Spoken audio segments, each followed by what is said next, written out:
Now that you have access to the CBA 2.0 indicator, this thing is game changer.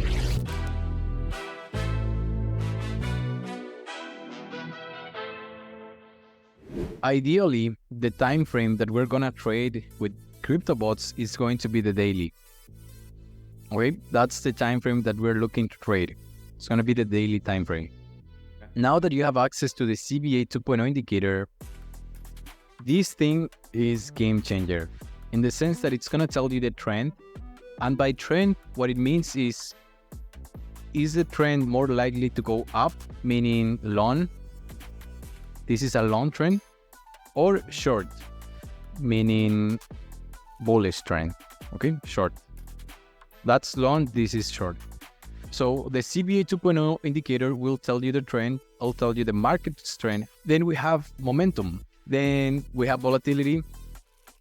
And if we go back to the grid bots, you'll know that volatility is what makes up CryptoBot profitable. So the strong up and downside movements, that's volatility. Ideally, we are looking for a volatility that is high. Okay, because the more volatility we have, the more buy and sell orders our CryptoBot is going to make. And so when I'm looking for coins and crypto and stuff, I'm looking for something with a high volatility. Exactly. Yeah, something high volatility, something that it's on a momentum bullish, that it's on a trend bullish as well, or long trend. That the volume is also bullish. Volume refers to what are people doing the most at the moment. Are people more buying or people are selling? So in this case, people are selling more. That's why the volume is bearish. Okay. So, and the final thing that the volume again? Volume, you can think it of what are people doing? What are investors doing right now? Like, let's say Bitcoin, okay? And we have 1,000 investors. If 80% of the investors of Bitcoin right now are buying, it means that the volume is bullish because people are buying. And when people buy a lot of something, price goes up because the demand goes up. Okay. Now, when a lot of people are selling, meaning that the volume is bearish, then the price tends to go down. So yeah, that's just kind of like the whole logic behind trading. And why is it useful at the moment of launching CryptoBots is because ideally we are looking for a bullish volume, meaning that people are buying, so the price starts going up. That's why it's so important to look at this data on the CBA 2.0. Moving on, we have closed EMA. That's very self-explanatory. It's going to tell you whether the exponential moving average is either long or short. In this case, it's long because it's green. And then final thing, we have consolidation, meaning whether the cryptocurrency is consolidating or not. Consolidation meaning it's moving within a range. Okay, could you explain that EMA again? I don't think I've ever heard that term before. Yeah, so the EMA stands for exponential moving average.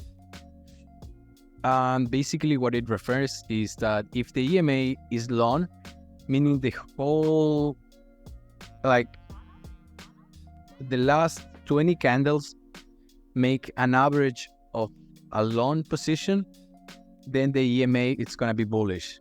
If they make a total of a negative, then the EMA is going to be negative. It's also similar to the whole trend overall, sort of. Okay.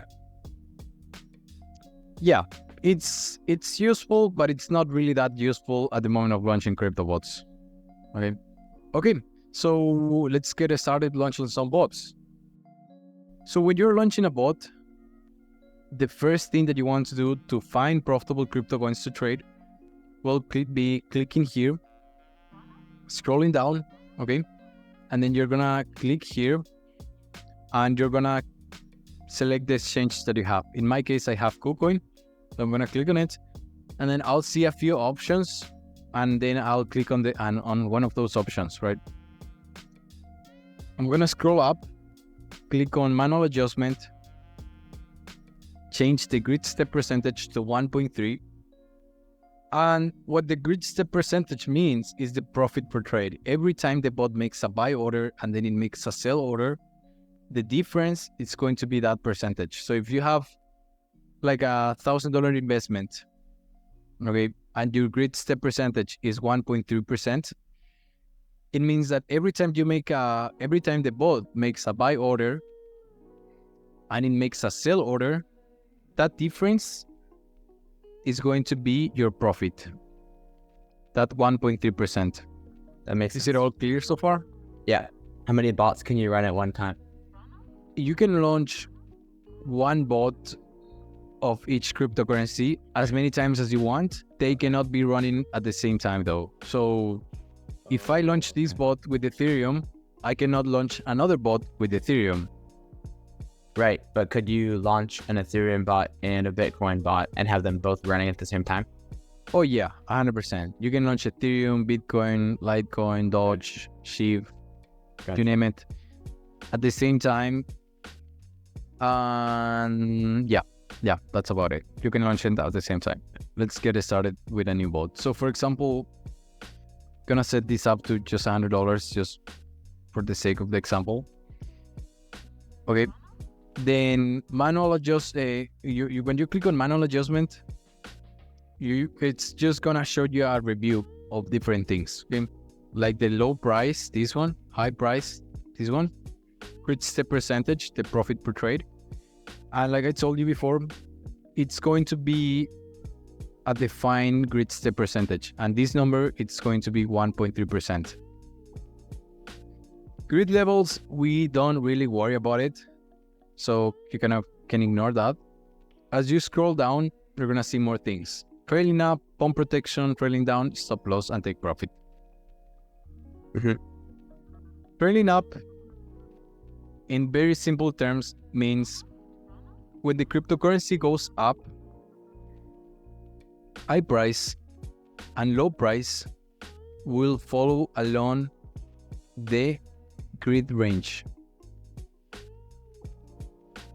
Right? So, just to put it in very simple words, if Bitcoin, Ethereum, or Doge, whichever cryptocurrency, starts going up on price and they get out of the grid here because they cross the high price, then if you have trailing up activated, yes, high price and low price will adjust themselves to the new price of Bitcoin or Ethereum. Do you recommend having that on, the trailing up? Always, 100%. Yeah, all the time. This one is on. Pump protection is also on. Means that because we're going to be trading coins with a lot of volatility, if there is a strong up movement, then the bot is not going to make any buy or sell orders. It's just going to leave it like that. It's not going to trade it at all. And that's something good, because then if the market drops a lot, you didn't make any buy order. Okay. Trailing down, about the same thing as trailing up, but in this case, when the market goes down, we're going to have it unactivated. This one is no, we don't activate it. And final thing, stop loss, we use it, but also we use it at the end of the grid, at the end of the grid range. So right here. Okay. So it's very straightforward. Yeah, below low price. That's right. You activate it, and that's where it should be. And what does that do? So the cryptocurrency starts trading, and then if for some reason it hits the stop loss, all the open orders will be shut down and close to the base currency, which, by the way, is always USDT.